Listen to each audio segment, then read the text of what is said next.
Billionaire paid $1 for the poor servant, then treated her like a queen. It starts at a charity auction where the crowd is laughing, pointing, mocking a poor servant who's shoved onto the stage like she's worthless. But then everything stops. A billionaire raises his hand, drops just $1, and in front of everyone, declares she will be treated like royalty. At first, it seems like a fairy tale: freedom, dignity, even love she never thought she'd deserve. But whispers turn to rumors, and soon the world is against her, calling her a fraud, a liar, a gold digger.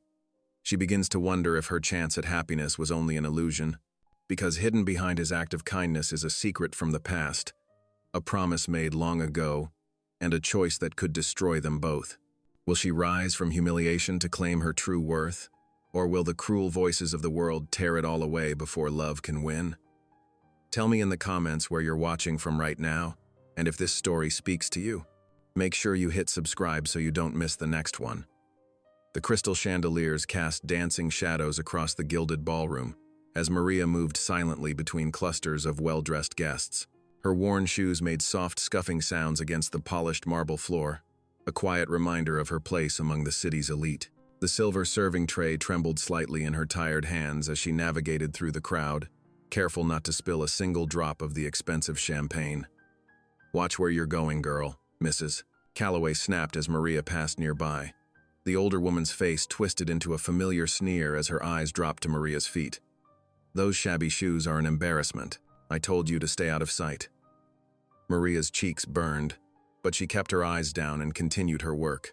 The laughter and chatter of the wealthy guests washed over her like a wave, leaving her feeling even more alone. Crystal glasses clinked, jewelry sparkled, and designer perfumes mingled in the air as the charity auction proceeded at the front of the room. The auctioneer's voice boomed through the space, his enthusiasm starting to fade as he reached the bottom of his item list. "And now, ladies and gentlemen, we come to our final lot of the evening." That's when Mrs. Calloway's eyes lit up with cruel amusement. She grabbed Maria's arm, causing several champagne glasses to wobble precariously on the tray. "Oh, I have the perfect solution." She turned to her husband, who shared her mean-spirited smile. Before Maria could protest, the Calloways were shoving her toward the auction platform. The serving tray clattered to a nearby table as Mrs. Calloway announced loudly, "We have one more item to offer, our servant girl's services. Surely someone needs an extra pair of hands around the house." The room erupted in laughter. Maria stood frozen, her heart pounding so hard she thought it might burst. The auctioneer, caught off guard but unwilling to offend his wealthy patrons, played along with an uncomfortable smile. "Well then, shall we start the bidding at 10 cents? He suggested, his voice carrying a note of discomfort. 5 cents, someone called out, triggering more laughter. 3 pennies, another voice joined in. Maria's vision blurred with unshed tears as the crowd treated her humanity like a joke. Her fingers clutched the fabric of her simple black dress, knuckles white with tension. She wanted to run, to hide, to disappear entirely, but her feet seemed rooted to the spot. 25 cents, came another call, followed by more jeering. The room suddenly fell silent as a deep, steady voice cut through the chaos. $1. The crowd parted like water, revealing a tall figure standing near the back of the room. Santiago Cross's distinguished presence commanded attention without effort. His silver-streaked dark hair and impeccable suit spoke of wealth, but it was the quiet dignity in his bearing that truly set him apart. The auctioneer blinked rapidly, his gavel suspended in mid-air. We have $1 from Mr. Cross. Do I hear any other bids?" The silence in the room grew heavier. Mrs. Calloway's smug smile had frozen on her face, her eyes darting between Santiago and Maria with growing uncertainty. "Going once," the auctioneer said weakly. Maria could feel every heartbeat echoing in her ears. "Going twice." The crowd remained still, all eyes fixed on the scene unfolding before them. The gavel fell with a sharp crack that made Maria jump. "Sold to Mr. Santiago Cross for $1. Whispers rippled through the crowd as Santiago made his way forward. His shoes made confident clicks against the marble floor, each step measured and purposeful. Maria's hands trembled as he approached, her mind racing with confusion and fear. But when Santiago reached her, his warm brown eyes held nothing but kindness. He reached into his pocket, and withdrew a crisp dollar bill, which he handed to the stunned auctioneer with deliberate care. Then, to Maria's absolute amazement, he turned to her and offered his arm with the grace of a gentleman addressing a lady at a ball. "With me," he said, his voice gentle but carrying enough authority to reach every corner of the now silent room, "you'll be treated like the queen you always were." Maria stared at his offered arm, hardly daring to breathe. In that moment, the cruel laughter of moments before seemed to fade away, replaced by something she hadn't felt in a very long time: hope. With trembling fingers, she placed her hand on his arm. The touch was warm and steady, anchoring her in a world that had suddenly turned upside down. Santiago led her toward the ballroom doors with unhurried steps, his presence beside her like a shield against the stunned stares of the crowd. "Mrs." Calloway's face had turned an interesting shade of purple, her mouth opening and closing without sound. Her husband tugged nervously at his bow tie, looking anywhere but at the pair walking past them. The click of Maria's worn shoes against the marble floor now seemed to carry a different meaning, not of shame, but of transformation. Each step took her further from the shadows she had inhabited for so long, and towards something new and undefined. As they approached the grand doors, Santiago's grip remained steady and reassuring. The doorman scrambled to open the heavy panels for them, his eyes wide with curiosity. The cool evening air rushed in, carrying with it the faint sounds of city traffic and the promise of change. The glittering ballroom, with its crystal chandeliers and marble floors, had been a prison of sorts for Maria. Now, as she walked beside Santiago Cross, it became the setting for her liberation. The whispers and stares of the wealthy guests followed them out, but for the first time in years, Maria held her head high. She didn't know what would happen next, but in that moment, one thing was certain: her life would never be the same. The simple dignity in Santiago's gesture had done more than rescue her from humiliation. It had restored something she had almost forgotten she possessed: her own worth. The heavy doors closed behind them with a soft thud, leaving the murmuring crowd and the gilded cage of the ballroom behind. Ahead lay uncertainty, but also possibility. And for the first time in years, Maria allowed herself to feel the stirring of hope in her heart. The heavy doors of the hotel closed behind them with a soft thud, and Maria found herself standing in the crisp evening air. After years confined within the stuffy walls of the Callaways' mansion, the night felt foreign and alive with possibility. A gentle breeze carried the scent of autumn leaves, making her shiver slightly in her thin servant's uniform. Santiago noticed her trembling and smoothly removed his suit jacket, draping it over her shoulders with careful movements. The fabric was warm from his body and smelled faintly of cedar, something else she couldn't quite name, perhaps dignity itself. "My car is just around the corner," he said softly, still offering his steady arm for support. Maria nodded, not trusting her voice yet. Her feet seemed to move of their own accord, carrying her alongside this stranger who had just changed her life with a $1 bid. A sleek black car waited for them, its polished surface reflecting the streetlights like mirrors. Maria hesitated as Santiago opened the passenger door for her. Such luxury seemed wrong somehow, like a dream she wasn't meant to touch.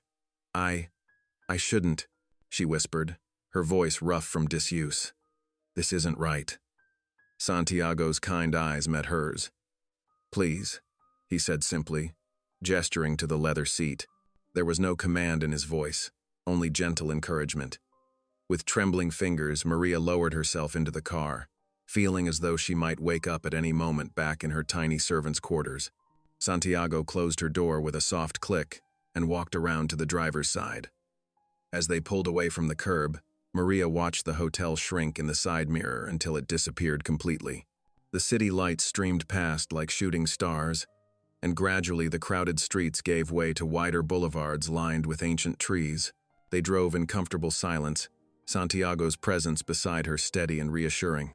Maria found herself stealing glances at his profile, the strong line of his jaw, the silver threading through his dark hair at the temples, the quiet confidence in his bearing. He looked like a man who knew exactly who he was and what he was doing. The car turned onto a private drive bordered by carefully tended gardens, barely visible in the growing darkness.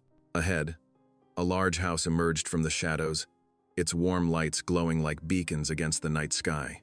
It wasn't as ostentatious as the Callaways' mansion, There was something more genuine about it, more welcoming. Santiago parked in front of the main entrance and came around to open Maria's door. As she stepped out, the full reality of her situation crashed over her like a wave. "Mr. Cross," she said, her voice shaking, "I don't belong here. This is too much. I'm just a servant, Maria," Santiago interrupted gently. "You are much more than that. You always have been." He gestured toward the house. "Please, come inside. There's something I need to tell you." The front door opened into a warmly lit foyer, but instead of leading her to some grand sitting room, Santiago guided her through to a cozy kitchen. The space was immaculate but lived in, with copper pots hanging from a rack and herbs growing in windowsill planters. "Would you like some tea?" he asked, already filling a kettle. "Or perhaps something to eat? I imagine you haven't had supper yet." Maria's stomach answered for her with a soft growl, making her blush. Santiago smiled, not the mocking smile she was used to from the Callaways, but something genuine and kind. "I thought so," he said, opening the refrigerator. "I'm not much of a cook, but I can manage eggs and toast. Please, sit." Maria perched uncertainly on a kitchen chair, watching as this billionaire moved around his own kitchen, preparing a simple meal. He worked with quiet efficiency, and soon 2 plates of scrambled eggs and toast sat before them on the worn wooden table. "Eat," he encouraged, taking his own seat. "And while you do, I'd like to tell you about someone I met 15 years ago, someone who changed my life when I needed it most." Maria took a small bite of toast, savoring the simple luxury of food she hadn't had to prepare for someone else. Santiago's eyes grew distant as he began to speak. "After my wife died, I was lost. Wealthy, yes, but empty inside. One day, I found myself at St. Michael's Mission, though I couldn't tell you why I went there, and that's where I met your mother." Maria's fork clattered against her plate. "My mother?" Santiago nodded, his expression gentle. "Elena Martinez. She worked there, helping anyone who came through those doors. She took one look at me, this broken man in an expensive suit, and she knew exactly what I needed. Not pity, not platitudes, but purpose." Tears blurred Maria's vision as memories of her mother flooded back, her warm smile, her endless compassion, the way she always seemed to know how to heal broken hearts. "She sat me down, gave me a cup of coffee, and talked to me for hours," Santiago continued. "She helped me see that my wife's memory would be better honored by living fully than by drowning in grief. Your mother saved me that day, Maria. She helped me find my way back to life." Maria wiped her eyes with trembling fingers. "She never told me. She wouldn't have. Elena wasn't one to broadcast her good deeds." Santiago's voice grew softer. "When she passed away 5 years ago, I made a promise to myself that I would find a way to repay her kindness. Tonight, when I saw you standing there in that ballroom, being treated so cruelly, I knew it was time to honor that debt." The simple meal before them had grown cold, but neither seemed to notice. Maria's heart felt too full for food anyway, expanded almost to bursting with emotions she couldn't quite name. "Come," Santiago said finally, standing from the table. "You must be exhausted. Let me show you to your room." He led her up a curved staircase to the 2nd floor, where warm lamplight spilled from open doorways.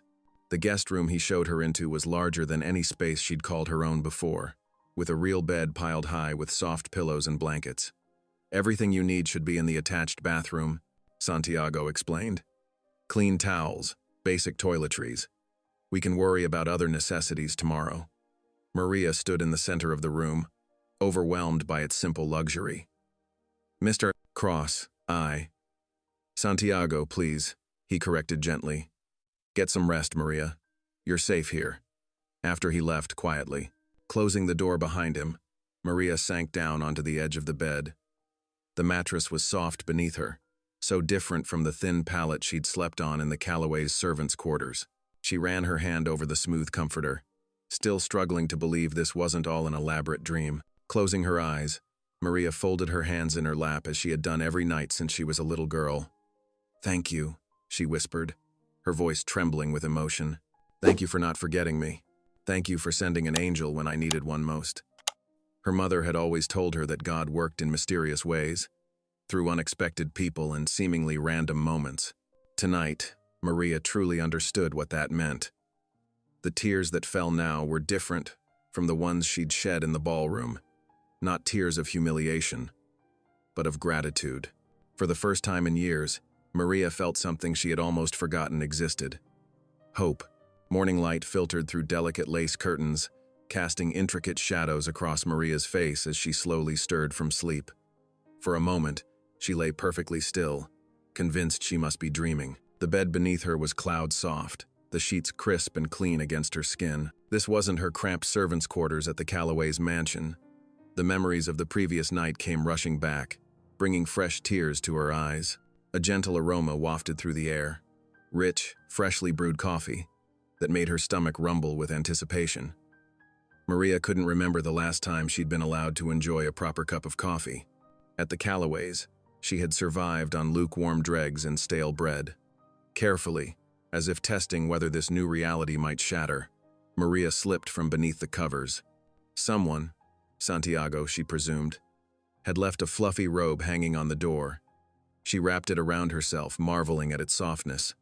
Following the scent of coffee, Maria made her way downstairs. She found Santiago at the kitchen table, newspaper spread before him, reading glasses perched on his nose. He looked up at her footsteps, his face warming with a gentle smile. "Good morning, Maria. I hope you slept well?" "Yes, sir, I mean Mr. Cross. Thank you." Maria stood awkwardly in the doorway, unsure of her place in this unfamiliar setting. Santiago gestured to the chair across from him. "Please, join me. There's fresh coffee, and I had my housekeeper prepare some breakfast before she left for the day." Maria hesitated only briefly before taking the offered seat. A steaming mug of coffee appeared before her, along with a plate of eggs, toast, and fresh fruit. Her hands trembled slightly as she lifted the mug to her lips. "You should take today to rest," Santiago suggested, folding his newspaper. "You've been through quite an ordeal." Maria set down her coffee cup with careful precision. "Please, I'd prefer to help. I'm not used to sitting idle." Santiago studied her for a long moment, then nodded. "Very well. Would you like to help me in the garden? The roses need tending." Relief flooded through Maria. Having something useful to do would help quiet the voice in her head that whispered she didn't belong here. After breakfast, they made their way to the garden. The morning air was crisp and clean, the sky a perfect shade of blue. Santiago's garden was a riot of color. Roses in every shade imaginable climbed trellises and filled neat beds. "It's beautiful, sir," Maria breathed, then quickly corrected herself. "Mr. Cross." Santiago handed her a pair of gardening gloves. "Please, call me Santiago. There's no need for formality here." Maria ducked her head, fighting years of ingrained subservience. "I'll try, Santiago." They worked side by side, Santiago showing her how to properly prune the roses and remove spent blooms. His movements were sure and practiced, his love for the garden evident in every careful cut. "My late wife, Rebecca, started this garden," he explained softly. "After she passed, tending to it helped keep me connected to her memory." Maria listened, touched by the gentleness in his voice when he spoke of his wife. Gradually, as the morning wore on, she found herself relaxing, the familiar rhythm of physical work soothing her nerves. Around noon, Santiago suggested they clean up and head into town. "You'll need some proper clothes," he said matter-of-factly, "and anything else you might require." Maria's protests died on her lips at his kind but firm expression. Soon, they were pulling up outside an upscale boutique in the heart of downtown. The bell chimed softly as they entered, and a smartly dressed saleswoman approached them. Her welcoming smile faltered slightly as she took in Maria's worn servant's dress. "Can I help you?" "Yes," Santiago replied, his voice carrying quiet authority. "My friend needs a new wardrobe. Everything from casual wear to a few nice dresses." The saleswoman's expression shifted from disdain to professional courtesy at Santiago's obvious status. "Of course, sir. Right this way." Maria followed them through racks of beautiful clothing, feeling out of place among the fine fabrics and elegant designs. Santiago noticed her discomfort and spoke quietly. "Choose whatever makes you comfortable, Maria. Don't worry about the cost." Slowly, with gentle encouragement from Santiago and increasingly genuine assistance from the saleswoman, Maria began selecting items. Simple, practical dresses in soft colors, a few pairs of well-made shoes, comfortable sleepwear. Each time she reached for the least expensive option, Santiago would quietly suggest she consider what she truly liked instead. By the time they finished, Maria had more new clothes than she'd owned in her entire life. Her eyes filled with wonder as she ran her fingers over the tissue paper-wrapped packages. That evening, back at Santiago's home, they settled in the living room. A fire crackled cheerfully in the hearth, casting warm light across the comfortable furniture. Maria sat in a plush armchair, still wearing one of her new dresses, a simple blue cotton that made her feel like a different person. Santiago poured them each a cup of tea and settled into his own chair. "You know," he said quietly, "after Rebecca died, I nearly lost myself to grief and loneliness. I had all the money anyone could want, but nothing felt real anymore. Nothing mattered." Maria cradled her teacup, listening intently as Santiago continued. "Your mother, she saw right through my walls. She didn't care about my wealth or status. She simply saw someone in pain and reached out with genuine kindness. She made me realize that the best way to honor Rebecca's memory was to live fully and help others, just as she would have wanted." The fire popped and crackled, its warmth and Santiago's gentle words wrapping around Maria like an embrace. Her eyes grew heavy, the emotional weight of the past 2 days catching up with her. As she drifted off, she was vaguely aware of the soft weight of a blanket being draped over her shoulders. The last thing she registered was Santiago's quiet footsteps moving away, leaving her to rest peacefully in the firelight's warm glow. The next morning dawned bright and clear. Maria woke early, already adapting to the rhythm of life at Santiago's estate. She made her way downstairs, planning to prepare breakfast as a small way to show her gratitude. As she passed by the front windows, something caught her eye, a white envelope lying just inside the gate. Curious, Maria stepped outside. The morning dew dampened her shoes as she walked across the manicured lawn. Her fingers trembled slightly as she picked up the envelope, unmarked except for her name written in an all-too-familiar elegant script, Mrs. Calloway's handwriting. Maria's heart began to race. She glanced around quickly before opening the letter, her fingers fumbling with the seal. The paper inside was thick and expensive, just like everything Calloway's owned. "Dear Maria," the letter began with false sweetness. "How clever you've turned out to be. Who would have thought our little servant had such ambitious schemes?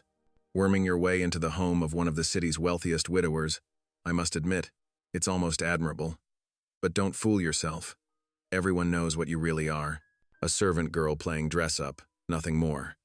The gossip is already spreading, and soon enough, Mr. Cross will see through your act. Remember your place." The words burned like acid. Maria crumpled the paper in her fist, then quickly smoothed it out and folded it carefully, tucking it into her pocket. She couldn't let Santiago see it. Her cheeks burned with shame as she hurried back inside. Throughout breakfast, Maria couldn't focus. The tea tasted bitter, and the toast turned to ash in her mouth. She kept her eyes down, afraid Santiago would read the turmoil in them. But Santiago was too perceptive not to notice. "Maria," he said gently, setting down his coffee cup, "something's troubling you." She shook her head quickly. "I'm fine, just adjusting." The lie felt heavy on her tongue. Santiago studied her for a moment, then stood up. "I think we could both use some fresh air. Would you join me for a walk by the lake?" Maria hesitated, then nodded. The letter seemed to burn in her pocket as she followed Santiago down a winding path through his property. The lake soon came into view, its surface gleaming like polished glass in the morning sunday. A family of ducks glided peacefully across the water, leaving gentle ripples in their wake. Santiago led them to a wooden bench, overlooking the water. "You know," he said quietly, "this is where I come when my thoughts become too heavy to carry alone." Maria wrapped her arms around herself, watching the ducks. "It's peaceful here." "Yes, it is." Santiago turned to face her. "Maria, whatever burden you're carrying, you don't have to bear it alone anymore." The kindness in his voice nearly undid her. Tears pricked at her eyes, but she blinked them back. I don't know how to be anything other than what I was, a servant, Mrs. Calloway. She stopped herself, not wanting to mention the letter. The past doesn't define your future, Santiago said firmly. Tell me, what did you dream of becoming before life took those dreams away? Maria was quiet for a long moment, watching the ripples on the lake. When she finally spoke, her voice was barely above a whisper. I wanted to be a teacher. I used to help the younger servants' children learn their letters when I could. It made me happy, seeing their faces light up when they understood something new. Santiago's face brightened. That's wonderful, Maria, and there's no reason you can't still pursue that dream. She looked at him in surprise. But I barely finished school myself. Then we'll start there, Santiago said firmly. I have an extensive library, and I'd be happy to help you study. We can look into programs, tutoring, whatever you need. It's never too late to learn. For the first time that day, Maria felt a spark of hope flutter in her chest. You would do that? Of course. Santiago's smile was warm. Your mother helped me find my way back to life. Helping you find your path is the least I can do. They spent the rest of the morning by the lake, talking about possibilities. Santiago shared stories about his own education, making Maria laugh with tales of his early mishaps in business. The sound of her own laughter startled her. It had been so long since she'd heard it. The day passed more easily after that. They had lunch in the garden, and Santiago showed her his library, already pulling books he thought might be helpful. By dinner time, Maria found herself relaxing, sharing more stories and even joking with Santiago about his attempts at cooking dessert. But later that night, alone in her room, Maria took out the crumpled letter. Reading it again, all her old fears came rushing back. The Calloways had connections throughout the city. Their cruel words could follow her anywhere, poisoning any chance she had at a new life. She walked to the window, looking up at the full moon hanging in the velvet sky. Its light painted the garden in silver, making everything look dreamlike and unreal. Just like her new life felt sometimes, too good to be true. Her heart felt pulled in two directions, forward toward the bright future Santiago promised, and backward into the familiar shadows of shame and servitude. The moon offered no answers as Maria stood at the window, caught between the person she had been and the person she might become. The letter lay on her dresser, a tangible reminder of the past she couldn't quite shake, while the stack of textbooks Santiago had given her sat on her desk, beckoning her toward a different tomorrow. The morning sun streamed through the kitchen windows as Maria helped Anna, the head cook, knead bread dough. Her hands moved steadily in the soft mixture, finding comfort in the familiar motion. The kitchen staff had welcomed her warmly these past few days, treating her not as the servant she'd been, but as a friend finding her way. You've got a natural touch with the dough, Anna said, her gray hair caught up in a neat bun. Most people work it too hard, but you understand it needs a gentle hand. Maria smiled, dusting flour from her apron. My mother taught me when I was young. She always said bread needs love, not force. The other staff members moved around them, preparing the day's meals. There was none of the tension she'd known in the Calloway household. Here, laughter and easy conversation filled the air. Even James, the usually serious butler, shared amusing stories about Santiago's early days as master of the house. He was so focused on his work back then, James recalled, polishing silverware nearby. Barely remembered to eat unless we reminded him. But losing his wife changed him, made him see what really matters in life. Maria glanced through the window, watching Santiago walk through his garden. He moved with quiet purpose, stopping occasionally to inspect a bloom or adjust a branch. These past days, she'd noticed how he watched over his household with the same careful attention, never demanding, always encouraging. Later that afternoon, Santiago found her arranging flowers in the conservatory. Those look lovely, he said, his voice warm. You have quite an eye for beauty. Thank you, Maria replied, adjusting a rose. The staff has been teaching me about the different flowers you grow here. It's like a whole new world. Santiago's expression grew thoughtful. Speaking of new worlds, he paused, choosing his words carefully. I'm hosting a charity event here in 2 weeks. It's for the Children's Education Foundation I support. I'd like you to attend, as my guest. Maria's hands froze on the flowers. As your guest? Yes. It's time people saw you as you truly are, Maria. Not as the Calloways defined you, but as yourself. Fear clutched at her throat. But what if? She swallowed hard. What if they only see what they want to see? A servant trying to be something she's not. Santiago stepped closer, his face serious. Then they'll reveal their own shortcomings, not yours. You have nothing to prove to anyone. Maria looked down at her hands, still bearing the subtle calluses of her years of service. I don't know if I'm ready. You're stronger than you realize, Santiago said gently. But the choice is yours. I won't pressure you. After a long moment, Maria nodded slowly. I'll try. For the children, the charity helps, if nothing else. Santiago's smile was warm with approval. That's exactly why I know you'll do well. The next morning dawned gray and damp. Maria was helping with breakfast when she heard urgent whispers in the hallway. Through the kitchen door, she saw James speaking quietly but intensely with Santiago, holding what looked like a newspaper. Santiago's face darkened as he read. When he looked up, his eyes met Maria's through the doorway, and her heart sank. She knew that look. Something was wrong. The newspaper article spread through the house like poison. Though the staff tried to keep it from her, Maria finally saw a copy left on a side table. The headline made her stomach turn. Bought servant girl, Billionaire's latest charity case. The article was cruel, filled with sly implications and barely veiled mockery.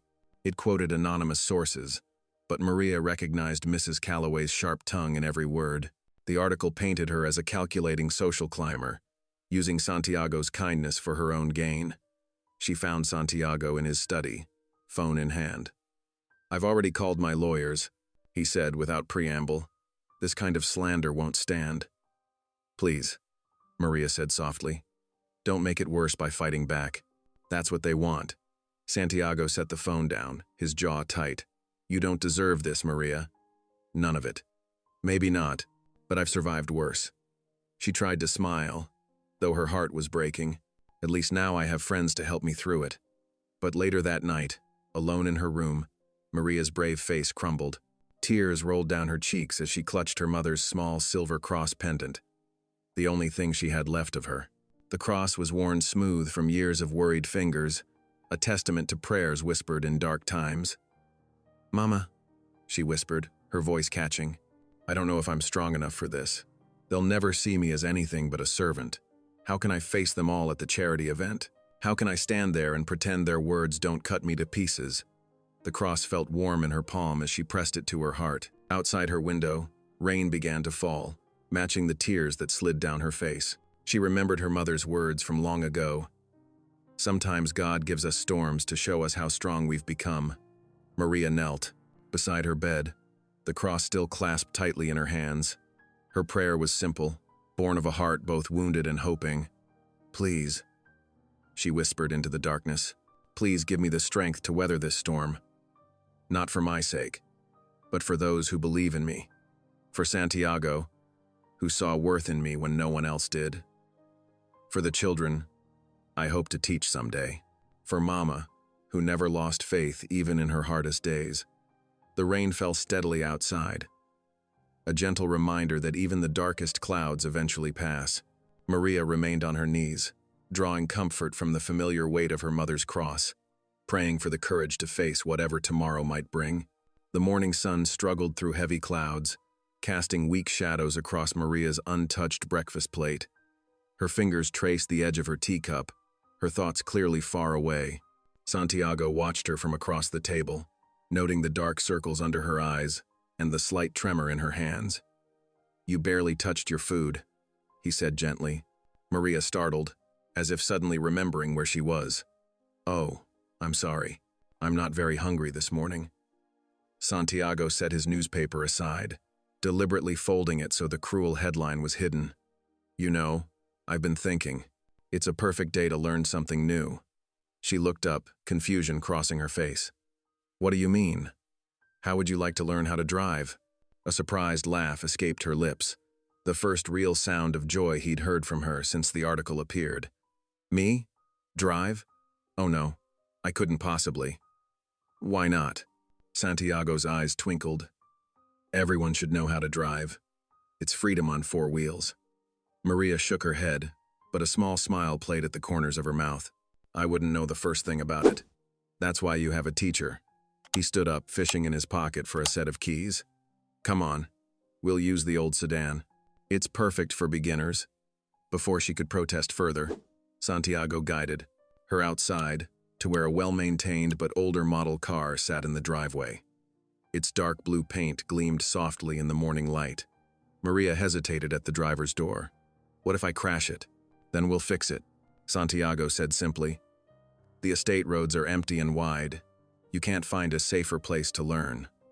With trembling fingers, Maria opened the door and slid behind the wheel. Everything looked complicated. The gauges, the controls, the mirrors. She gripped the steering wheel tightly, her knuckles white. Santiago settled into the passenger seat beside her. First things first, adjust your seat so you can reach the pedals comfortably. He guided her through each step with patience, adjusting mirrors, fastening seat belts, learning the basic controls. His calm voice helped steady her nerves as he explained how to start the engine. The car rumbled to life beneath her hands, and Maria let out a small gasp. It's alive, Santiago chuckled. Now, very gently, put your foot on the brake, that's the wider pedal, and shift into drive. The car crept forward at a snail's pace. Maria's whole body was tense, her eyes wide as she steered carefully along the curved driveway. Relax your grip a little, Santiago suggested. The car can feel your tension. Let it flow naturally. As they made their way around the estate roads, Maria gradually began to relax. The car responded smoothly to her touch, and Santiago's quiet encouragement built her confidence. They passed the lake, its surface sparkling in the late morning Sunday. You're doing wonderfully, Santiago said. Try giving it a little more gas on this straight stretch. Maria pressed the accelerator slightly, and the car picked up speed. Wind rushed through the open windows, and suddenly, something shifted inside her. A bubble of pure joy welled up in her chest, bursting forth as laughter, real, uninhibited laughter that echoed across the grounds. I'm driving, she exclaimed, her eyes bright with wonder. I'm actually driving. Santiago watched her transformation with quiet pleasure. The weight of the newspaper article seemed to lift from her shoulders with each passing minute behind the wheel. They drove for nearly an hour, Maria growing more confident with each circuit of the estate. When they finally returned to the house, Maria's cheeks were flushed with excitement. Thank you, she said softly as she cut the engine. I never thought I'd learn to drive. Never thought I could. You can do anything you set your mind to, Maria. You have more courage than you realize. They made their way inside, as afternoon shadows lengthened across the lawn. The staff had prepared a simple but elegant supper, and the warm aroma of fresh bread filled the dining room. As they ate, Maria's eyes still sparkled with the day's adventure. It felt like flying, she said, breaking off a piece of bread. Like being free. Freedom suits you, Santiago replied, his voice warm. Their eyes met across the table, and suddenly the air seemed to grow thick with unspoken things. Maria felt her heart skip a beat as she recognized something in Santiago's gaze, something that went beyond mere kindness or friendship. It stirred feelings in her that she hadn't dared acknowledge, feelings that both thrilled and terrified her. The moment stretched between them like a thread of gold in the evening light. Maria felt heat rise to her cheeks, her pulse quickening. This was more than gratitude, more than the natural affection for a benefactor. This was something deeper, something that made her hands tremble as she set down her fork. I should help clear the dishes, she stammered, pushing back from the table. Excuse me. She fled to the kitchen, her heart pounding. Behind her, Santiago remained at the table, staring into the flames dancing in the fireplace. His expression was troubled, conflicted. He hadn't felt this way since his wife died, hadn't allowed himself to feel this way. Yet here it was, unbidden and undeniable, stirring emotions he had carefully locked away for years. The fire crackled softly, casting warm shadows across his face as he sat alone with his thoughts. In the kitchen, the quiet sounds of dishes being washed drifted through the door, a reminder of the woman who had unexpectedly awakened his heart, and the complicated feelings they were both now struggling to understand. A week after Maria's first driving lesson, Santiago placed a course catalog on the breakfast table beside her coffee cup. I've enrolled you in evening classes at the community college, he said gently, for your teaching certificate. Maria's hand froze halfway to her cup. But I couldn't possibly. You can, Santiago said firmly. And you will. Your mother always believed education was the key to changing lives. I think she'd be proud to see you following that path. That evening, Maria stood outside the brick classroom building, her heart hammering against her ribs. Students brushed past her, chattering and laughing, while she clutched her new notebook to her chest like a shield. The autumn wind tugged at her simple dress, and she fought the urge to run back to Santiago's car. I'll be right here when you finish, Santiago promised, standing beside his vehicle. His steady presence anchored her, giving her the courage to take that first step toward the door. The classroom felt both familiar and foreign. Maria slipped into a seat near the back, trying to make herself invisible. But as the instructor began discussing learning theories and child development, Maria found herself drawn in despite her fears. Her pen moved across the paper, taking careful notes, and occasionally her hand would rise tentatively to answer questions. When class ended 2 hours later, Santiago was there as promised, his car the only one remaining in the parking lot.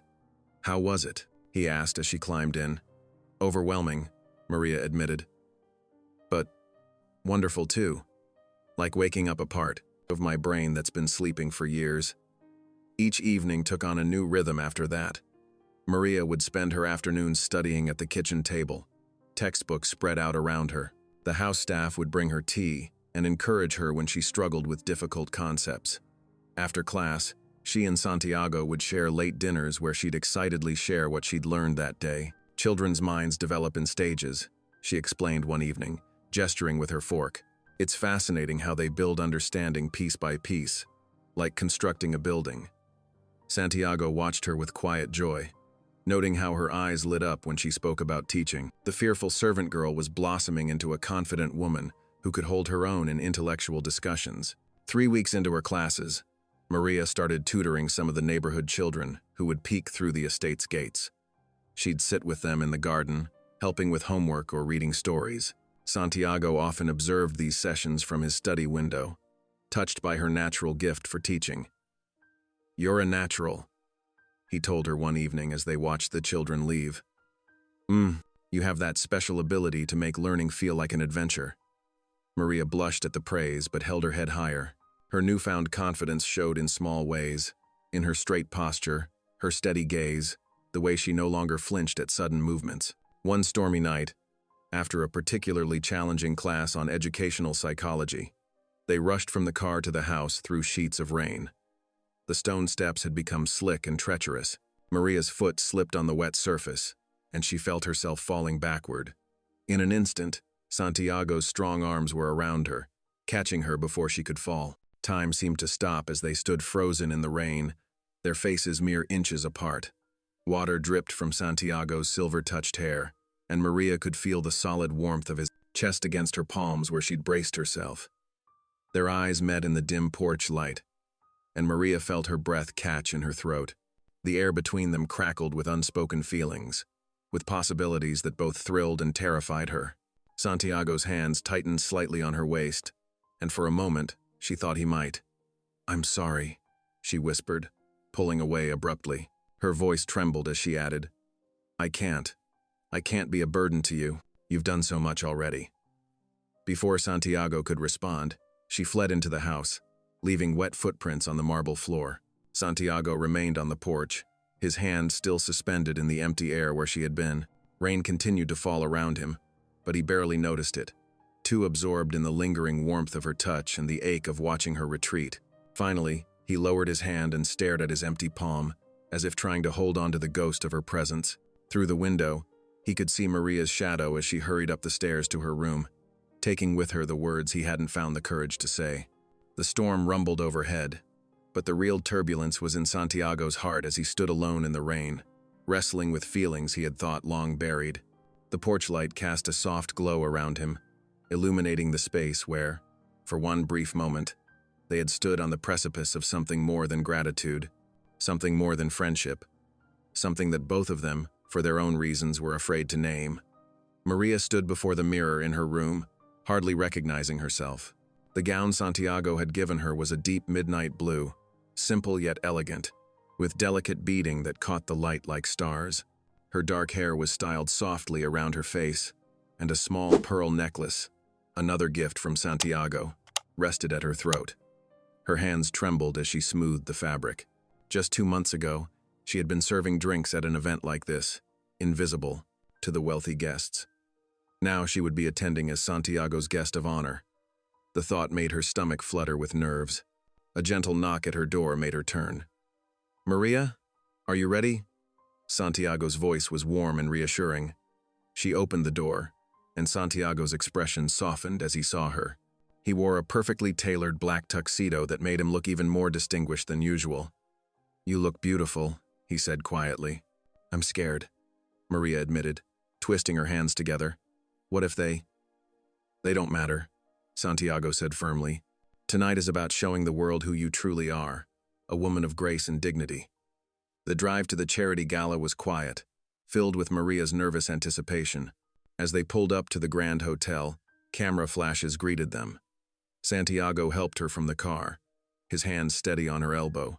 The ballroom was a symphony of crystal and gold, with hundreds of well-dressed guests mingling under sparkling chandeliers. As they entered, conversations hushed. Maria felt the weight of curious stares and heard the whispers that followed them. "Isn't that the servant girl from the article? How dare she show her face here? Santiago Cross has lost his mind." Maria's steps faltered, but Santiago's hand on her back remained firm and supportive.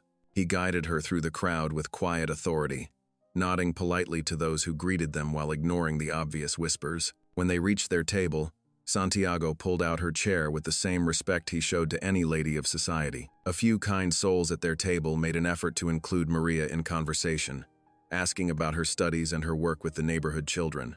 As dinner progressed, Maria began to relax slightly, until she spotted the Callaways across the room. "Mrs." Callaway's face twisted into a sneer as their eyes met, and she whispered something to her companion that made them both laugh mockingly. Santiago noticed Maria's discomfort and squeezed her hand beneath the table. Then he stood, making his way to the podium where he was scheduled to give his speech as the evening's host. The room fell silent as Santiago adjusted the microphone. His commanding presence drew all eyes to him, and Maria held her breath, unsure of what he might say. "Good evening, friends," he began, his voice strong and clear. "We're here tonight to discuss second chances. Not just the second chances our charitable donations can provide, but the second chances we all deserve as human beings." He paused, his eyes finding Maria's across the room. 2 months ago, in this very hotel, I witnessed something that broke my heart. I saw a room full of privileged people mock and degrade a woman whose only crime was being born into less fortunate circumstances than their own. Uncomfortable murmurs rippled through the crowd. Several people shifted in their seats, avoiding eye contact. That woman, Santiago continued, had spent years serving others with quiet dignity. Despite facing daily humiliation and cruelty, she could have become bitter, could have given up on humanity's capacity for goodness. Instead, she maintained her grace, her compassion, and her dream of helping others through education. Maria felt tears welling in her eyes as Santiago spoke, his words wrapped around her like a protective embrace. "Tonight I want to introduce you to that woman properly, not as a servant, not as a charity case, but as one of the most courageous and graceful people I have ever had the privilege to know. Maria has taught me more about dignity and resilience than any fortune could buy. She reminds me daily that true worth isn't measured by the size of one's bank account, but by the size of one's heart." Santiago's gaze swept the room, commanding and unwavering. "So I ask you all tonight, as you consider your charitable donations, consider also how you treat those you encounter every day. Consider the power you have to crush spirits or lift them up. Consider what it means to truly see the worth in every human being." The silence in the room was profound.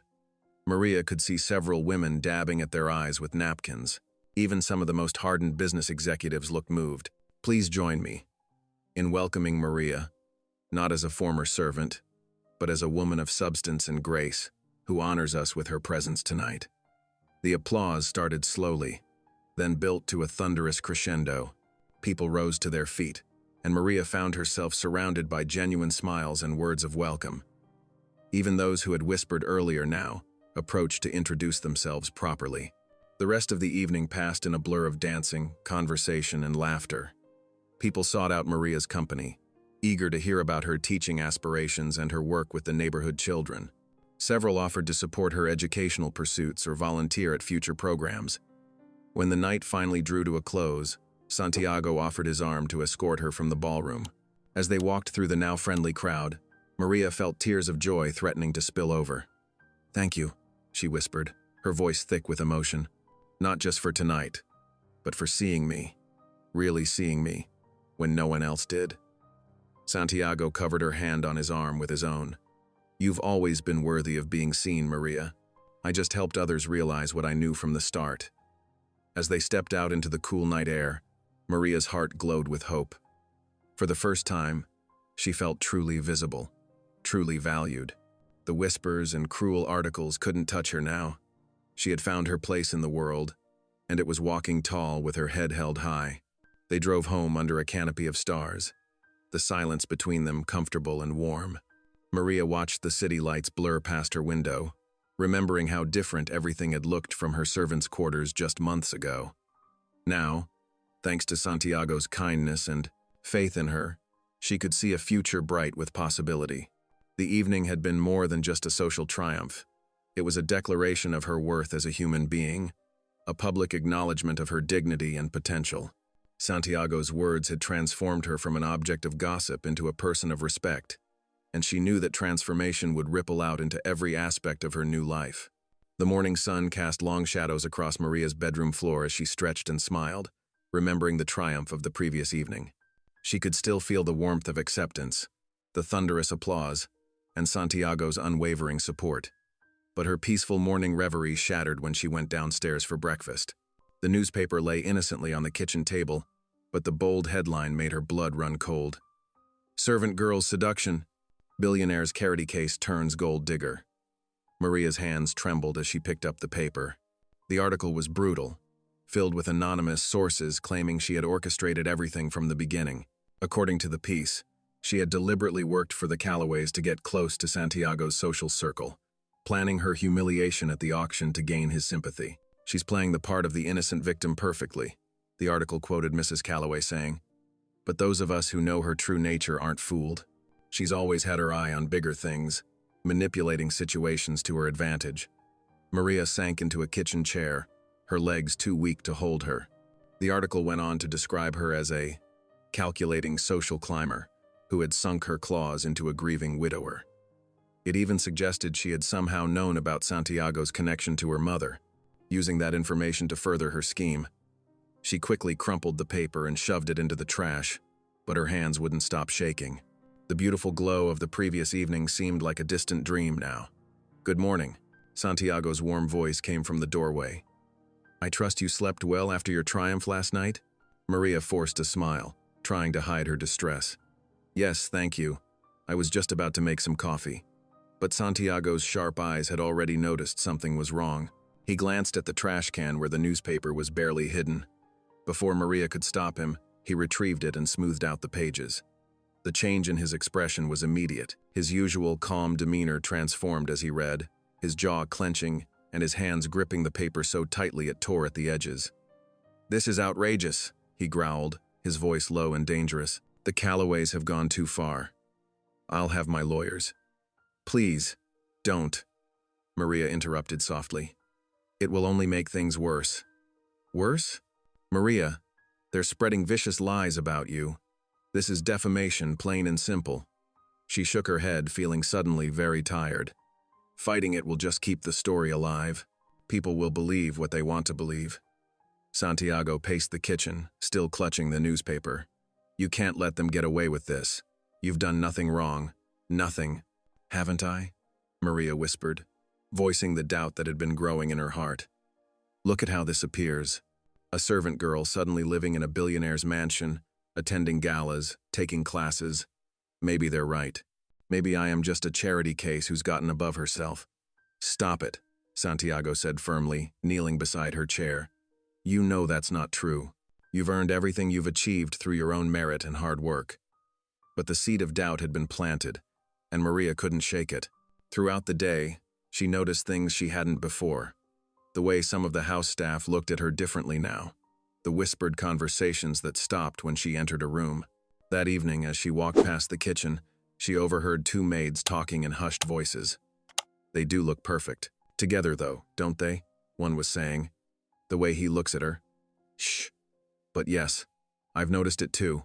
He hasn't smiled this much since his wife passed." Maria hurried past, her cheeks burning. The conversation confirmed her worst fears. People were already assuming things, creating narratives she had never intended. She couldn't bear the thought of damaging Santiago's reputation or having people think she was trying to replace his late wife. In her room that night, she couldn't sleep. The cruel words from the article kept swimming through her mind, mixed with the staff's whispered observations. Everything she had begun to believe about her worth, about deserving better, seemed to crumble. Around midnight, she made her decision. Moving quietly, she packed her few belongings into the small bag she'd arrived with. She left the beautiful dresses Santiago had bought her hanging in the closet. They belonged to a life she had only been borrowing. On a piece of paper, she wrote a brief note. "Thank you for showing me kindness when I needed it most. But I can't be the reason your reputation suffers. Please don't look for me." The house was silent as she crept down the stairs. She paused in the foyer, looking one last time at the place that had briefly felt like home. Then, slipping out through the kitchen door, she disappeared into the darkness before anyone could stop her. The night air was cool against her face as she walked away from the estate, her old bag clutched in her hands. Each step felt like lead, but she forced herself to keep moving. The moon cast long shadows across the manicured lawn, and somewhere in the distance, a dog barked. Maria didn't look back as she reached the gate. She couldn't bear to see the warm lights of the house that had offered her shelter, or think about how Santiago would react when he found her gone. It was better this way, she told herself. Better to leave now, with some dignity intact, than to watch the whispers and accusations slowly poison everything. She slipped through the gate and onto the quiet street beyond. The world felt vast and empty around her, but she squared her shoulders and kept walking. She was used to being alone. She had survived before, and she would survive again. The sound of her footsteps faded into the night as she left behind the dreams she'd dared to dream, choosing the familiar pain of invisibility over the risk of being seen as someone she wasn't. The tabloid's cruel words echoed in her mind with each step, reminding her that sometimes the hardest chains to break are the ones we carry in our own hearts. The familiar smell of garbage and despair hit Maria as she walked down her old neighborhood's cracked sidewalks. Everything looked smaller now, more worn. Paint peeled from the brick buildings like scabs, and rusty fire escapes zigzagged up their faces. Children played in puddles near overflowing dumpsters, their laughter a strange melody against the backdrop of car horns and distant sirens. Mrs. Rodriguez, her former neighbor, stood in the doorway of the corner bodega. Her eyes widened in recognition, then narrowed with judgment. Well, well. Look who's back from her fancy vacation. Maria ducked her head and hurried past, but not before hearing Mrs. Rodriguez mutter to another woman. Thought she was too good for us, living in that mansion. Guess reality finally hit her. The words stung, but Maria forced herself to keep walking. She had enough money saved from her time with Santiago to rent a tiny room above the laundromat. The landlord, Mr. Chen, remembered her from before. $300 per week. Cash only, he said, jingling his keys. No visitors, no pets, no loud noise. The room was barely bigger than a closet, with a narrow bed pressed against one wall and a sink with a cracked mirror. A single window looked out onto the brick wall of the neighboring building, but it was all she could afford until she found work. That evening, Maria walked into Joey's diner, where the air was thick with the smell of grease and burnt coffee. The manager, a heavy-set woman named Betty, looked her up and down. Ever washed dishes before? Maria nodded. Yes, ma'am. For many years. $7 an hour, under the table. Start tonight? It wasn't much, but it was honest work. Maria tied on an apron and stepped into the steamy kitchen. Her hands remembered the rhythm of scrubbing pots and stacking plates, though they had grown softer during her time at Santiago's estate. By closing time, her fingers were pruned and raw, her back aching. Walking home in the dark, Maria passed the neighborhood church. Through the stained glass windows, she could see the soft glow of votive candles. She slipped inside, finding comfort in the familiar smell of incense and old wood. Kneeling in a back pew, she pressed her hands together, Dear God, please give me strength. I know I did the right thing, leaving before I could bring shame to Santiago's name, but why does doing the right thing hurt so much? A tear slipped down her cheek, followed by another. She thought of Santiago's kind eyes, the way he always seemed to see the best in her. The memory of their almost kiss in the rain haunted her dreams. Days blurred together in a monotonous rhythm. Wake before dawn, work the breakfast rush, catch a few hours of sleep, then back for the dinner shift. Her tiny room felt like a cage, but at least it was honest. No one could accuse her of being a gold digger here. The neighborhood children recognized her from before, when she used to give them candy and help them with homework. They still gathered around her sometimes, sharing their dreams and troubles. Their innocent faith in her made the pain a little easier to bear. But the gossip followed her like a shadow. Did you hear? The women would whisper at the laundromat. She actually thought that rich man wanted her, as if someone like him would look twice at a servant. Maria learned to keep her head down, to become invisible again. But late at night, alone in her narrow bed, she couldn't stop the memories. The warmth of Santiago's kitchen, the joy of learning to drive, the pride in his voice when he introduced her at the gala. Had it all been a beautiful dream? Meanwhile, across the city, Santiago was relentless in his search. He hired private investigators, checked homeless shelters, and drove through neighborhoods for hours, hoping to catch a glimpse of her.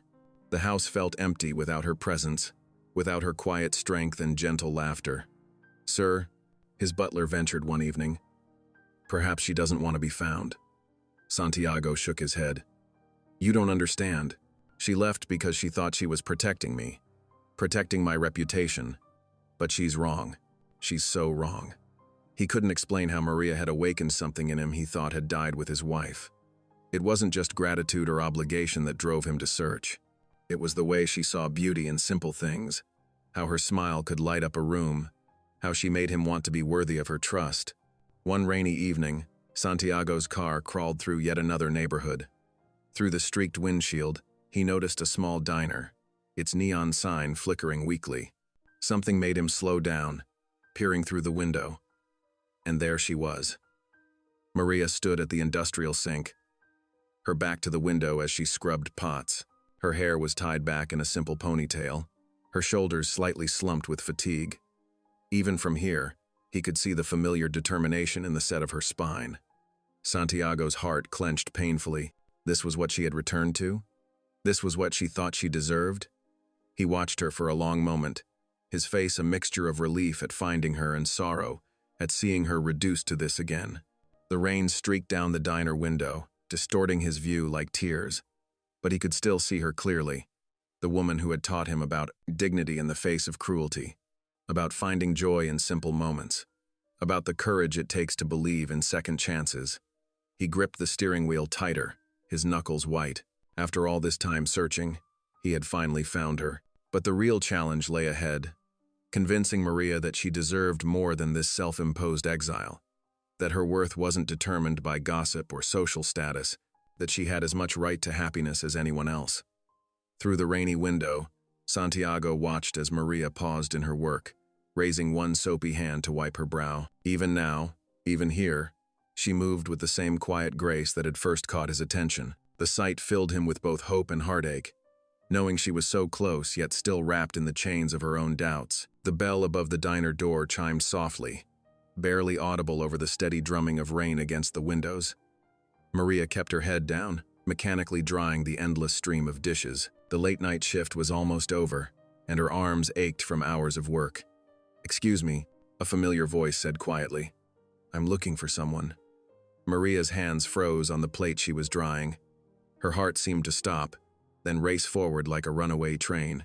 She didn't need to turn around to know who stood there, his presence filling the small diner like a warm current of electricity. The other workers had gone silent, their whispered conversations dying mid-sentence. Out of the corner of her eye, Maria saw Jenny, the night waitress, press a hand to her mouth in recognition. "Oh my goodness," Jenny whispered. "That's Santiago Cross. The billionaire?" Mabel, the cook, poked her head through the service window. "What's he doing here?" Maria's fingers trembled on the dish towel as she slowly turned. Santiago stood just inside the door, water dripping from his coat, His silver-touched hair was damp from the rain, but his eyes, those kind, searching eyes, found hers immediately. "Maria," he said softly. She gripped the edge of the industrial sink, grateful for its solid support. "Santiago, please, you shouldn't be here."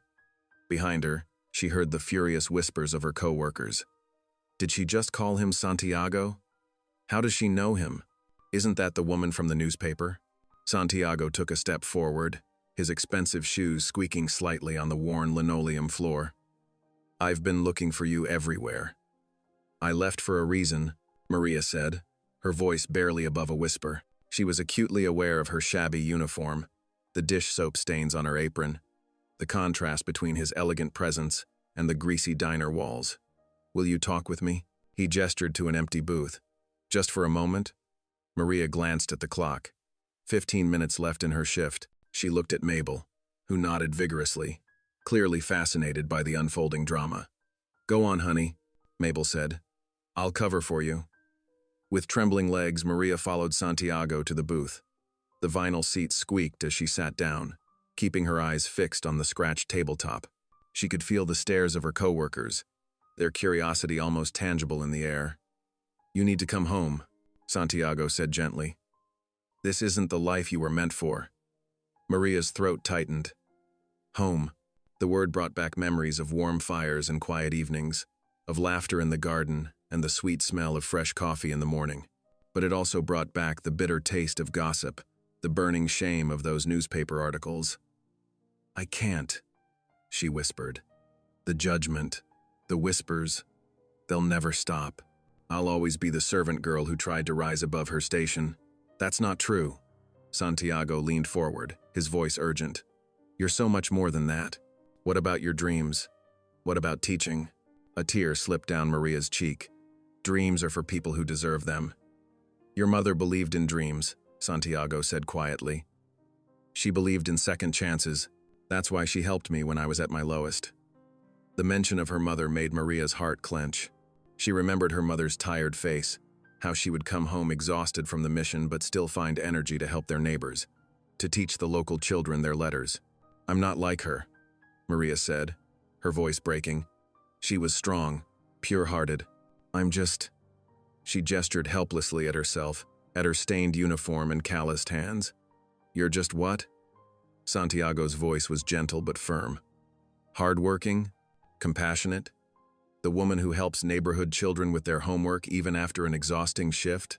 The woman who showed me that life could be beautiful again?" Maria's eyes filled with fresh tears. "How can you say these things? Look at me, Santiago. I'm a dishwasher in a cheap diner. You're—" She struggled to find the words. "You're you. Important. Respected. How could I ever be worthy of your love?" The word slipped out before she could stop it. Love. The unspoken thing that had grown between them like a delicate flower, now exposed to the harsh light of reality. Santiago reached across the table, his hand stopping just short of touching hers.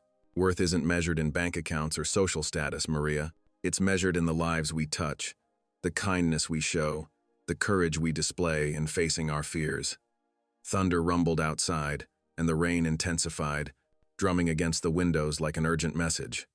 Maria could see her reflection in the dark glass, distorted by streaks of water.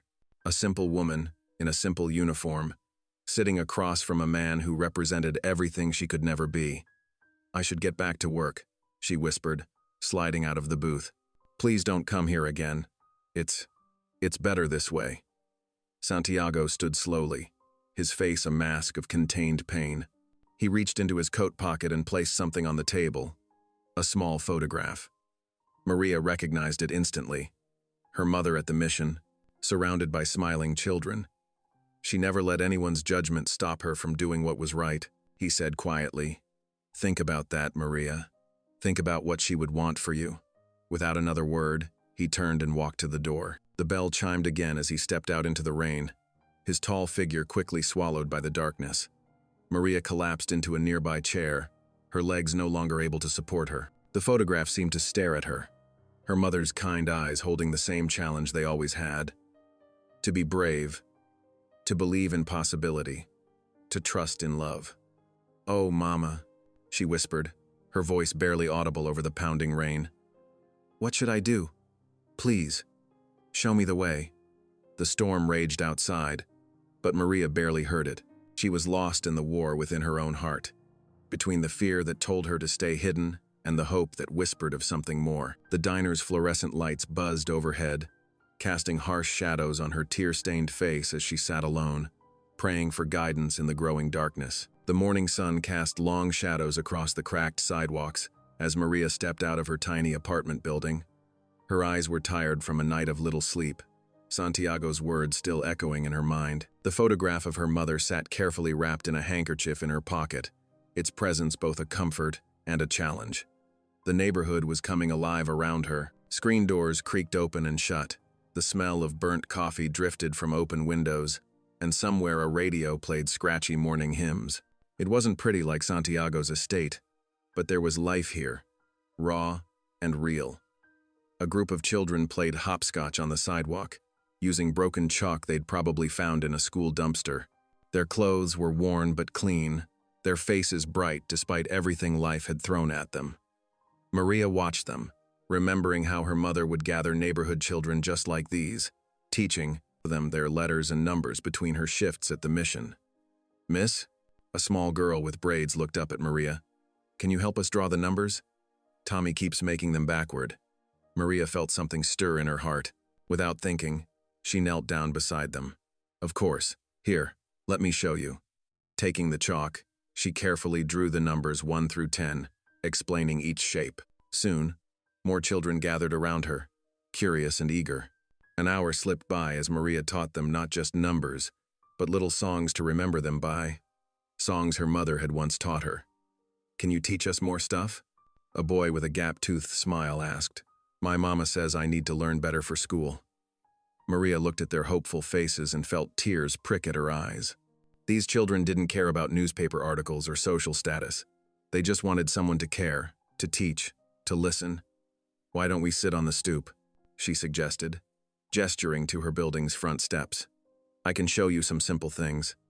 The children followed her eagerly, settling on the worn steps like eager birds. Using the sidewalk as her chalkboard, Maria began teaching them basic addition. She drew apples and oranges, turning math into a game. Their laughter rang out pure and sweet, reminding her of everything she'd once dreamed of being. Across town, Santiago sat in his office, surrounded by community leaders. The morning light filtered through tall windows, casting a warm glow on the serious faces around the conference table. Maria's mother dedicated her life to serving this community, Santiago explained, spreading out architectural plans. "The mission where she worked is struggling now. I propose we build a new community center in her honor, a place where children can learn, where families can find support, where her spirit of service can live on."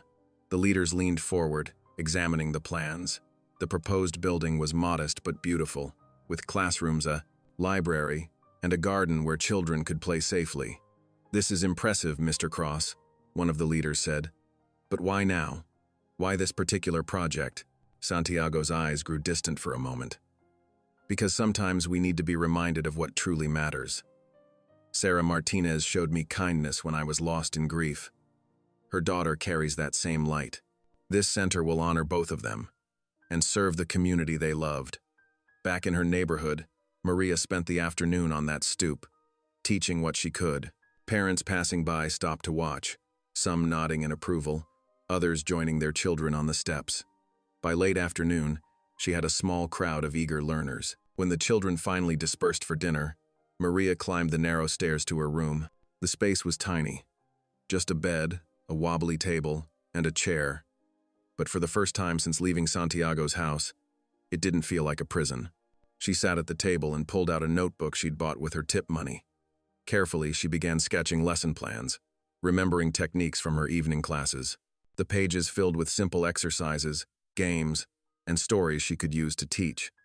Her hand moved faster and faster, driven by a purpose she thought she'd lost. Outside her window, the sky turned purple with evening.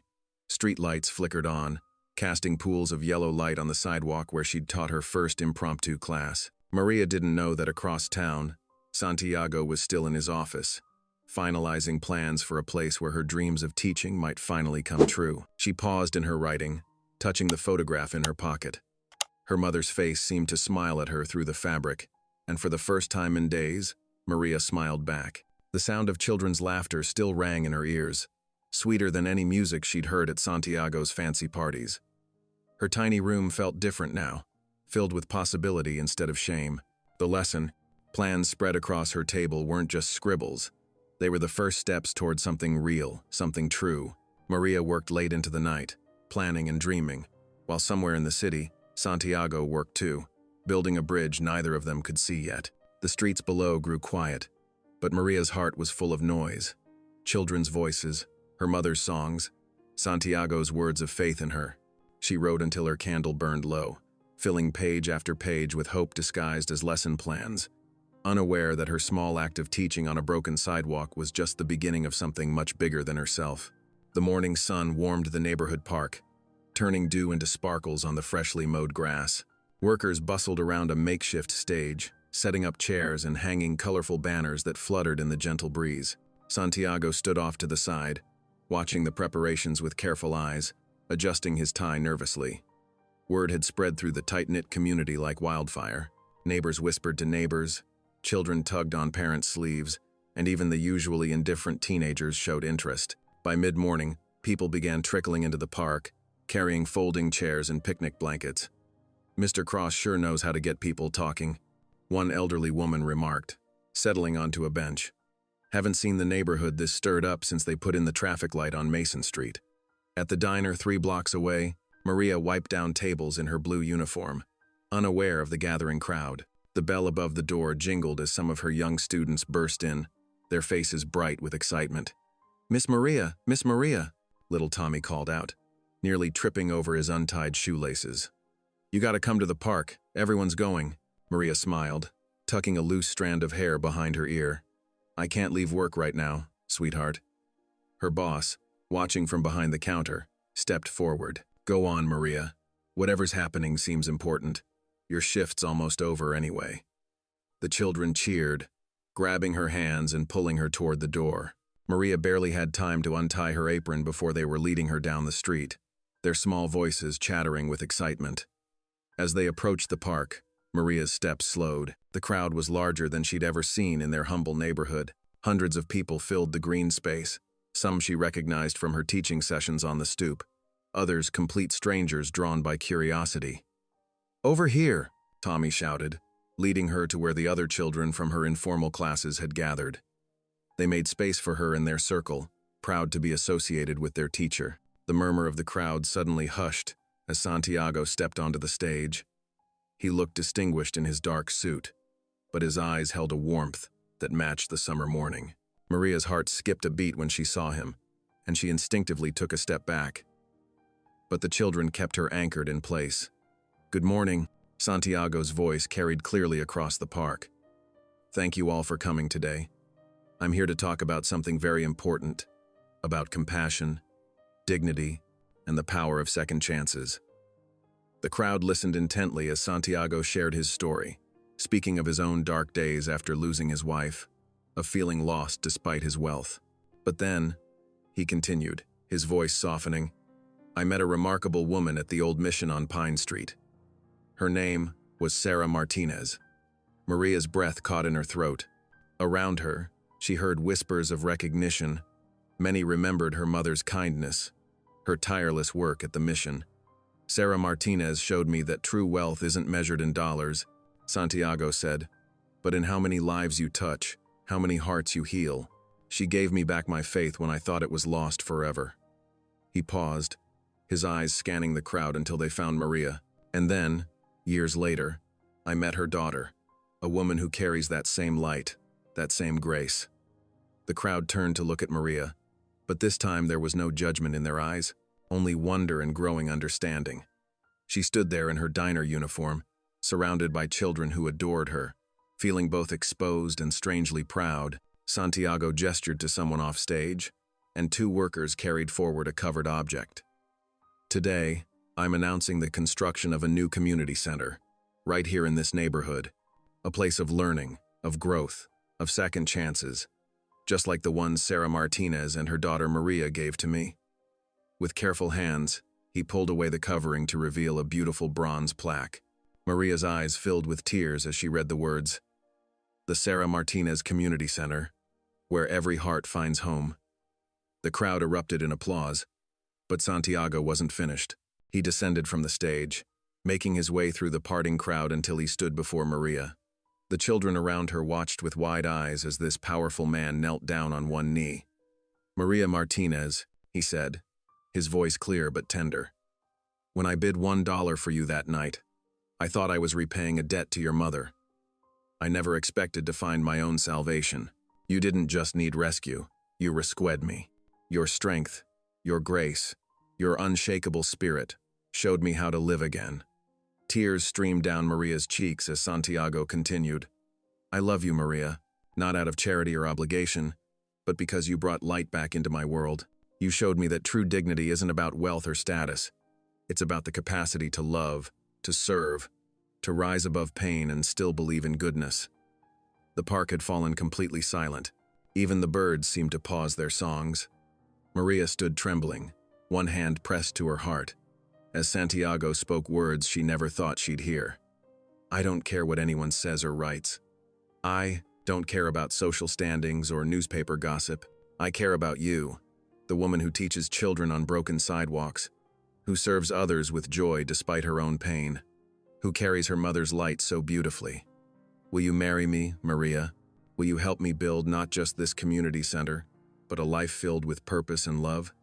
The children around Maria began bouncing with excitement, their small hands squeezing hers in encouragement. The crowd held its breath, watching this moment of pure truth unfold in their humble neighborhood park. Maria looked at Santiago kneeling before her, at the plaque bearing her mother's name, at the faces of her students shining with hope. In that moment, all her fears about unworthiness, all her doubts about belonging, melted away in the warmth of pure, unconditional love. Her voice shook, but carried clearly across the hushed park. "Yes." The crowd erupted in cheers and applause. The children jumped up and down, hugging Maria's legs. Santiago rose and took her hands in his eyes shining with joy and unshed tears. As the applause continued around them, Maria looked up at the man who had seen her true worth from the very beginning. "My mother would have loved you," she whispered. Santiago smiled, touching her cheek gently. "She already showed me how to love you." The morning sun continued to shine down on the park, on the gathered community, on the plaque that would mark a new beginning, and on two hearts that had found their way home through acts of kindness, courage, and unconditional love.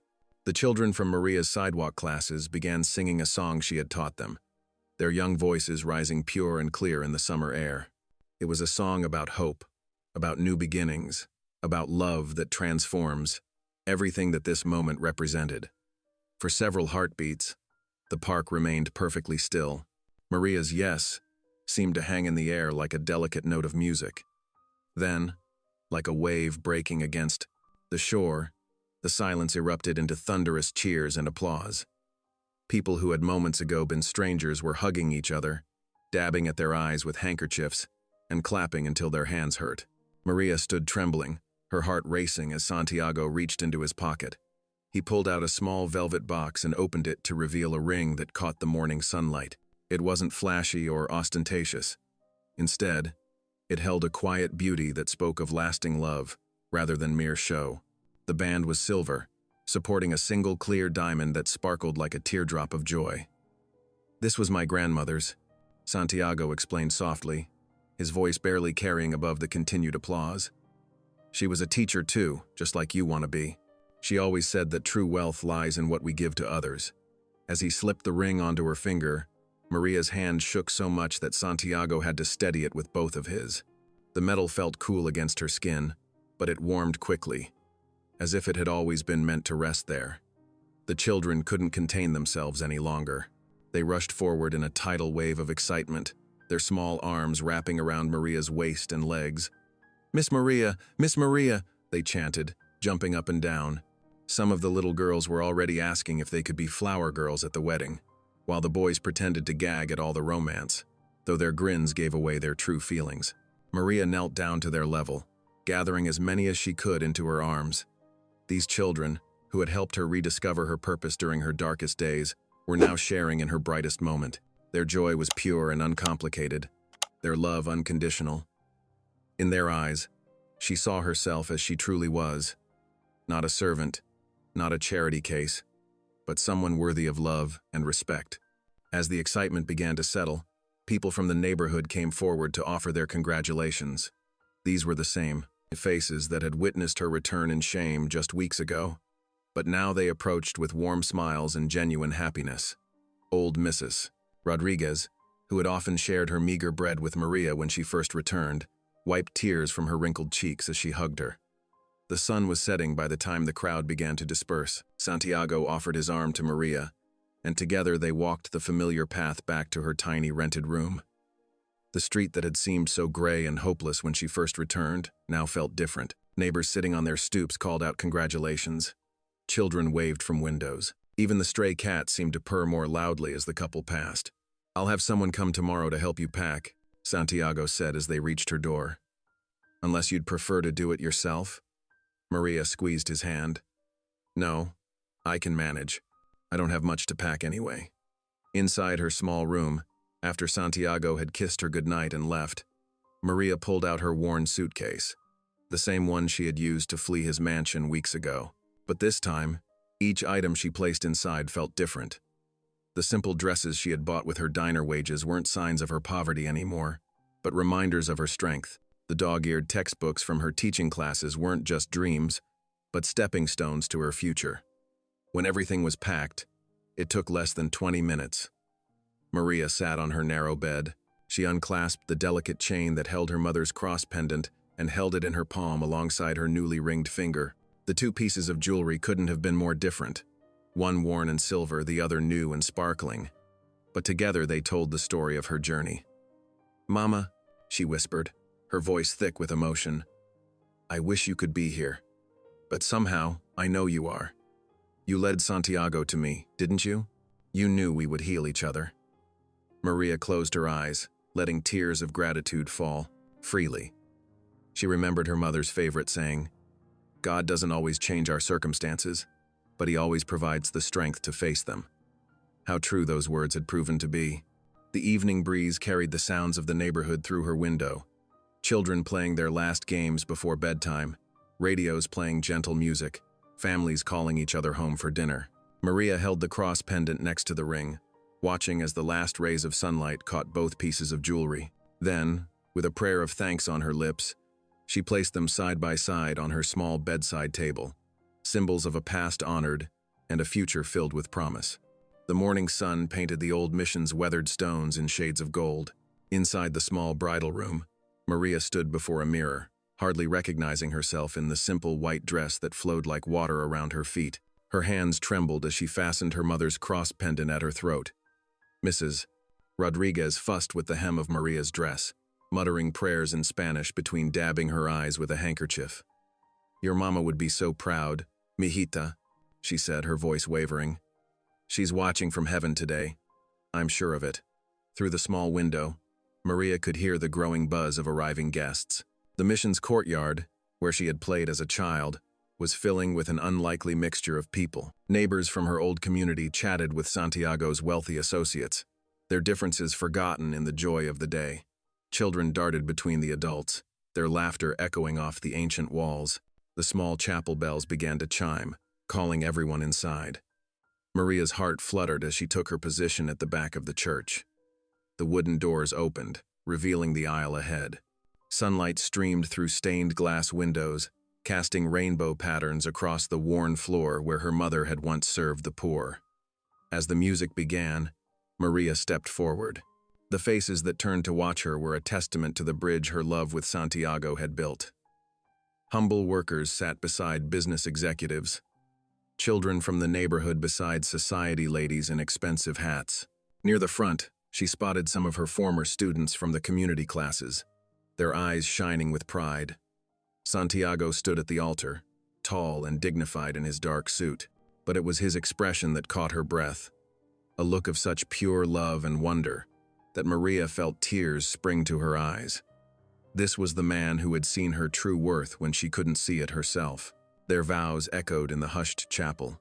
Santiago's voice was steady and sure, as he promised not only his love and devotion, but also his commitment to their shared vision of service.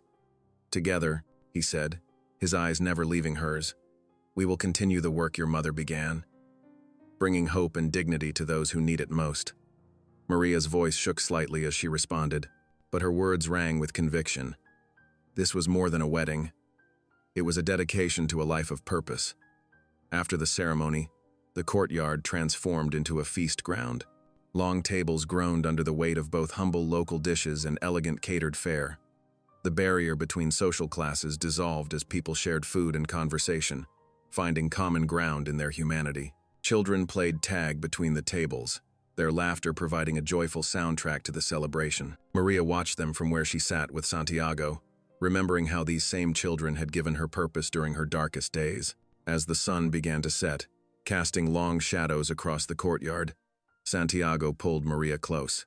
"You were never a servant," he whispered in her ear. "You were always a queen." Maria smiled, resting her head on his shoulder. She felt complete, not because of the ring on her finger or the fine food on the tables, but because she had found her true calling. In loving Santiago and serving others, she had discovered her own worth. The mission's bells began to ring again, their clear tones carrying across the neighborhood where Maria had once felt so lost. Now those same bells heralded a future bright with promise, a future built on dignity, love, and unwavering faith. If this story made you pause, reflect, or even smile, don't forget to subscribe. I post daily, and the next story might be exactly what you need to hear.